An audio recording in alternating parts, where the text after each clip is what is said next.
नमस्कार दर्शकों, आप देख रहे हैं अभी न्यूज़। आरक्षण की सूची आ चुकी है और जिसके बाद में लगातार जो राजनीतिक दल हैं वो अपनी अपनी तैयारियों में जुट चुके हैं। उन्हीं में से आम आदमी पार्टी के जिलाध्यक्ष चौधरी भगत सिंह आज मौजूद हैं मेरे साथ में, जिनसे हम बात करेंगे कि आखिर आम आदमी पार्टी किस प्रकार से इन चुनावों में अपनी भूमिका निभा रहा है और क्या आम आदमी पार्टी किसी पार्टी के गठबंधन के साथ में चुनाव लड़ेगा या फिर सीटों पर अपने अपने प्रत्याशी उतारेगा। स्वागत है आपका अभी न्यूज़ के शो में। पहले तो मैं अभी न्यूज़ के सभी दर्शकों को मेरा नमस्कार। आपने जो सवाल किया है बिल्कुल सही किया है। आम आदमी पार्टी सभी जो 70 वार्ड हैं नगर निगम के, उन पर सभी पे स्वयं चुनाव लड़ रही है। किसी के साथ आम आदमी पार्टी का गठबंधन नहीं है। और वो जो दिल्ली की नीति है, जो एमसीडी में दिल्ली में भी काम किया है, जो कूड़े का ढेर पे काम हुआ था और कूड़े के ढेर पे पार्टी आई थी, वहाँ उन्होंने कूड़े का ढेर हटाना शुरू कर दिया है। जैसे यहाँ पर नगर निगम में बहुत गंदगी है, सफाई नहीं है। नगर निगम में सफाई चाहिए तो आम आदमी पार्टी को लाइए। जो हाउस टैक्स 80% तक बढ़ाए हुए हैं, वो हाफ आम आदमी पार्टी सत्ता में आएगी। यहाँ पर नगर निगम में महापौर आम आदमी पार्टी का बनेगा तो उनको हाफ करेगी। नगर निगम के जो भी हाउस टैक्स के बिल हैं उनको हाफ किया जाएगा। बाकी 13 नगर पंचायत में आम आदमी पार्टी के प्रत्याशी लड़ रहे हैं और सभी उनके वार्डों में पार्षद सभासद भी लड़ रहे हैं। आपकी नगर पालिका है कोसी के भी चेयरमैन का चुनाव आम आदमी पार्टी लड़ रही है और सभी सभासद वहाँ पे आम आदमी पार्टी से लड़ रहे हैं। यानी कि आपने स्पष्ट कर दिया है किसी भी पार्टी से गठबंधन नहीं होगा, आम आदमी अपने बलबूते पर इस चुनाव को जीतना चाहेगी।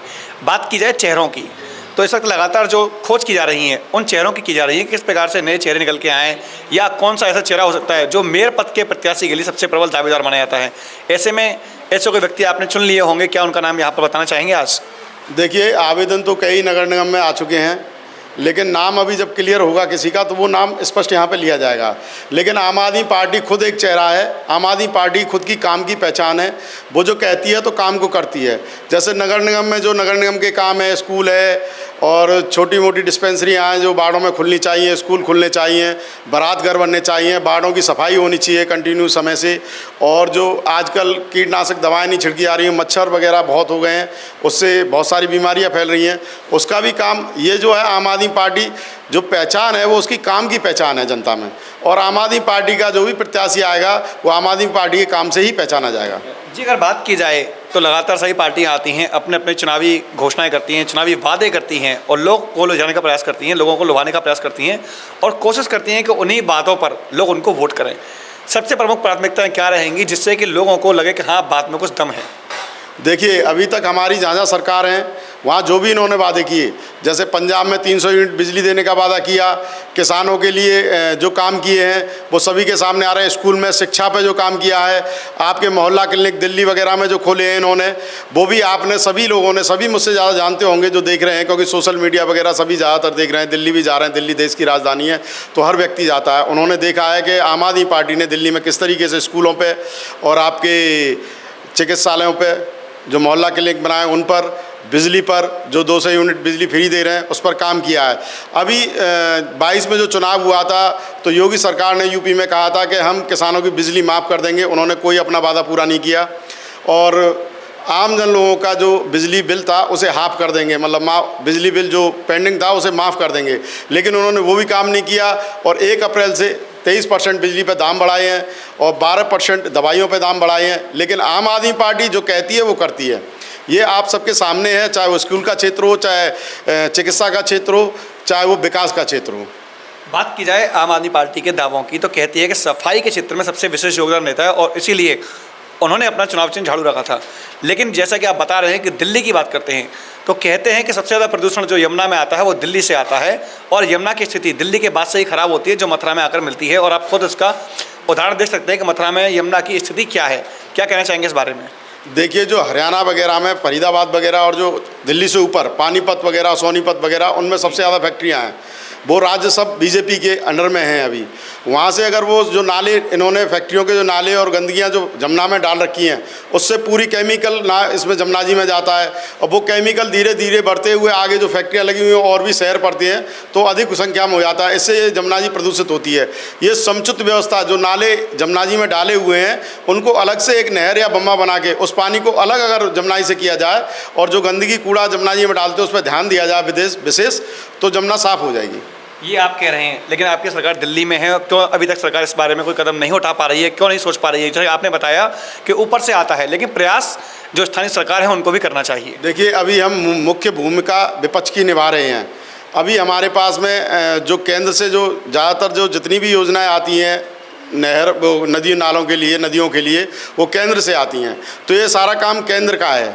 अभी हम पे वो अगर जब हम केंद्र पे होंगे तो आप हमसे पूछना कि जमुना सफाई हुई कि गंगा सफाई नहीं हुई, वो जब हम बताएंगे कि कैसे गंगा जमुना सफाई होती है। बात की आपने कि हम विपक्ष में हैं, लेकिन सबसे बड़ी विपक्षी पार्टी कांग्रेस को माना जाता है। आज क्या स्थिति है आम आदमी पार्टी की? देखिए, आम आदमी पार्टी आज जो भी विपक्ष है, जो भी जनता की बातें और मुद्दे रख रही है, वो आम आदमी पार्टी रख रही है। आप सभी देख रहे हैं हर जगह पे कि जो भी जितना भी भ्रष्टाचार भाजपा ने किया है, उसके भ्रष्टाचार को संजय सिंह ने एक एक कड़ी बाई कड़ी, कोयला घोटाला हो या अपने अडानी को जो 2 लाख करोड़ रुपए का पैसा दे के माफ़ कर दिया, वो सब कुछ हो, लेकिन वो अडानी का है, उनका पैसा नहीं है, ये उनका स्वयं का पैसा लगा हुआ है, क्योंकि ये लोग तो सत्ता में बने हुए हैं, तो अपना नाम तो स्वयं कर नहीं सकते, लेकिन एज ए मैनेजर रख रखे हैं। जैसे अडानी है, अंबानी है, और भी 6 लोग हैं जिनके पास में देश का 70% पैसा है, 6 लोगों के पास देश का 70-80% पैसा है। तो आप बताइए 20% पे देश में गरीबी आएगी या नहीं आएगी? तो 20 जो महंगाई जो हो रही है आज, इन्होंने पैसा माफ़ कर दिया, पैसा चला गया विदेशों में जमा हो गया, इन लोगों को सारी सुविधाएं मिलती हैं, तो जो पैसा जो है वो रनिंग नहीं कर पा रहा है, इस वजह से इस देश में महंगाई बढ़ी हुई है। चलिए बात करते हैं वापस स्थानीय मुद्दों की, कि आपकी प्राथमिकताएं मथुरा में क्या रहेंगी जिससे कि लोग आपको चुनें और वोट दें? देखिए, मुद्दों का काम, हम यहाँ पे जो आए हैं तो नगर निगम में हमने अपने मुद्दे सबके सामने रखे हैं। हम वार्ड जा कर के और गली गली जा कर के अपने सभी जो कार्यकर्ता हैं वो सभी हमारे इसी प्रयास में लगे हुए हैं, और आम जनमानस को जो फ़ायदा होना चाहिए उसके लिए हम लगे हुए हैं। जैसे शिक्षा है, प्राइमरी पाठशालाएँ नगर निगम से खुलती हैं, चिकित्सा है, एक डॉक्टर्स भी हर नगर निगम के वार्ड में बैठाया जा सकता है, वो नगर निगम बैठाती है। तो अगर ये मोहल्ला क्लिनिक की बात करते हैं, मोहल्ला क्लिनिक, जैसे मोहल्ला क्लिनिक कह दो, यहाँ डिस्पेंसरी कहते हैं, अगर एक डॉक्टर भी वहाँ बैठा दिया जाए तो आज की डेट में, आज के समय में दवाइयाँ महंगी हैं, और कहीं भी अगर छोटे से छोटे दुकानदार पे डॉक्टर पे जाते हैं हम दवा लेने के लिए, तो छोटी छोटी सी बीमारी की 500-1000 रुपये की दवा लेनी पड़ती है। अगर एक मोहल्ला क्लिनिक खुल जाए, यहाँ हर वार्ड में एक खुल जाए, तो वहाँ पे उनको कहीं ना कहीं फ़ायदा होगा और इस बढ़ती हुई महंगाई में राहत मिलेगी। ऐसे ही स्कूल हैं प्राइमरी पाठशाला तक, आप किसी छोटे से छोटे स्कूल में चले जाइए, वहाँ 500 रुपये, नहीं तो अगर थोड़ा सा भी अच्छा स्कूल जाओगे सीबीएसई 1500, 1600, 2000 से नीचे फीस नहीं है, और हर सालाना एडमिशन फीस 10,000, 12,000, 15,000 है।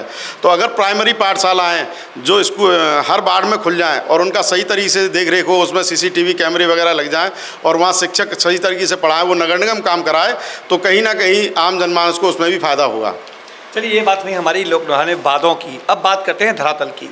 अगर बात की जाए प्रेजेंट की, तो मथुरा में इस समय जो व्यवस्था नहीं हो पाई हैं उनके बारे में क्या कहना है? आखिर कौन कौन सी प्राथमिकता होनी चाहिए थी जो मथुरा में इस समय अवेलेबल हो सकती थी? देखिए, मथुरा में बहुत सारी, मेरा कहने का मतलब है कमियां क्या है? मैं कमियां ही बता रहा हूँ। बहुत सारी कमियां जो अब नगर निगम के महापौर ने जो काम किया 5 साल, उसमें उन्होंने कोई काम नहीं किया, सिर्फ खाली खोखले वादे करके अपने जेबों को भरा और जनता को ठगाया उन्होंने। ना तो सफाई की समुचित व्यवस्था हुई है, ना सीवर लाइन की समुचित व्यवस्था यहाँ हुई है, ना किसी वार्ड में स्कूलों की व्यवस्था सही तरीके से की गई है नगर निगम की तरफ से, ना कोई डिस्पेंसरी मोहल्ला क्लिनिक खोला गया है सही तरीके से। चलो कुछ नहीं तो कुछ वार्डों में तो खोलते, इन्होंने तो कहीं भी नहीं खोला है। एक आध जो पुराने पड़े हैं वो भी टूटे पड़े हैं, स्कूल और चिकित्सालय जो खुले हुए हैं पुराने नगर निगमों के वार्डों में, वो बिल्कुल टूटे पड़े हैं, डैमेज है, उन पर कोई काम नहीं किया इन्होंने। आप आ जाइए, सीवर लाइन पर भी काम नहीं हुआ, जल भराव होता है शहर के अंदर पूरा, उस जल भराव पर भी कोई काम नहीं हुआ, जरा सी बारिश हो जाए पूरा शहर चौक हो जाता है, लेकिन उस पर भी नगर निगम ने कोई काम नहीं किया। अभी कुछ दिन पहले डेंगू की बीमारी चली थी नगर निगम में, जब महापौर थे मुकेश आर्यबंधु जी, तो उन्होंने कहीं दवाई का छिड़काव का भी काम नहीं किया। तो जो इन्होंने काम नहीं किए हैं, अगर ये काम सही तरीके से करते तो आज इन्हें इतना हल्ला नहीं मचाना पड़ता। आम आदमी पार्टी ये जो काम इन्होंने नहीं किए, उन कामों को आम आदमी पार्टी का महापौर चुना जाएगा तो यहाँ पे मथुरा में करके दिखाया जाएगा हर वार्ड में। बात करते हैं वार्डों की। आपने कहा 70 वार्डों पर 70 प्रत्याशी उतारे जाएंगे, तो अभी तक कितने आवेदन लगभग प्रत्येक वार्ड से आपके पास में प्राप्त हो रहे हैं? हमें अभी तक करीब मानिए कि 50-55 वार्डों से आवेदन आ चुके हैं। जो रह गए थोड़ी बहुत वार्ड अभी परसीमन घोषित हुआ है, कुछ परसीमन में वो हुए हैं, तो जो वार्डों में जो परमिशन के साथ आरक्षण की वजह से किया जा रहा है, तो आरक्षण की वजह से जो प्रत्याशी हम बदलेंगे, तो हम लगभग 70 वार्ड में अपने प्रत्याशी हमारे लड़ेंगे। ये है। तो प्रत्येक वार्ड से लगभग कितने कितने आवेदन आपके पास आ रहे हैं, क्योंकि लगातार आम आदमी पार्टी बढ़त बनाती हुई नजर आती है? बिल्कुल बढ़त बनाती हुई आ रही है। वार्डों से आवेदन किसी से 4, किसी से 5, किसी से 6, इस तरीके से प्रत्येक वार्ड से आवेदन आ रहे हैं। और मेयर की सीट पे भी हमारे 5-6 आवेदन आ चुके हैं। चेयरमैनों की सीटों पे भी 2-2, 4-4 आवेदन आ चुके हैं। अभी उनमें से चुनाव होगा कि कौन प्रत्याशी अच्छा है जो आम आदमी पार्टी की रीति नीति पे चलेगा और काम करेगा आम आदमी पार्टी की की। जाए चेहरों की, तो प्रमुख चेहरे कौन कौन से हो सकते हैं, जैसा कि आप बताना चाहेंगे कौन कौन हो सकते हैं जो आवेदन आ चुके हैं उनमें से? देखिए, अभी तो प्रमुख चेहरा आम आदमी पार्टी ही है। जब वो चेहरा की घोषणा नहीं की जाएगी। हाँ, अभी चेहरा जब आएगा, अभी तो आम आदमी पार्टी को ही आम आदमी पार्टी काम से पहचाना जाता है और आम आदमी पार्टी के ही काम से आम आदमी पार्टी को वोट मिलेगा। और ये आम आदमी पार्टी जिनको मिला सभी आम आदमी पार्टी होंगे, जो चुनाव लड़ेंगे वो सभी आम आदमी हैं। और जब वो चेहरा सामने आएंगे तो जो चेहरा सामने आएगा वो आम आदमी पार्टी की नीति रीतियों पर चलेगा। वही चेहरा जो हम कह के जा रहे हैं उस काम को करेगा, वही चेहरा आम आदमी पार्टी का यहाँ पे दिया जाएगा। तो दर्शकों, देखा आपने किस प्रकार से आज हमारे साथ मौजूद थे आम आदमी पार्टी के जिला अध्यक्ष जो कि मथुरा के चौधरी भगत सिंह जी हैं, जिन्होंने बताया कि आम आदमी पार्टी किस प्रकार से आगामी चुनावों में अपने प्रत्याशियों को उतारेगी और साथ के साथ में नगर निगम के मेयर पद पर और नगर पालिका परिषद कोसी में भी अपने प्रत्याशियों को पूरे दम और खम के साथ में उतारने के लिए बिल्कुल तैयारी कर चुकी है। कुछ समय के बाद में चुनाव की घोषणा हो जाएगी, तिथियाँ आ जाएंगी। फिलहाल के लिए इतना ही। मैं अपने सहयोगी पवन आनंद के साथ गोपाल त्रिवेदी, अभी न्यूज़। आज ही लाएं अपनी मनपसंद Maruti Suzuki car Uma Motors Arena से और पाएं तुरंत फाइनेंस की सुविधा कम से कम ब्याज दर पर। साथ में आपकी पुरानी गाड़ी की सबसे ज्यादा एक्सचेंज कीमत पाएं ट्रू वैल्यू में। नंबर नोट करें 9997682222।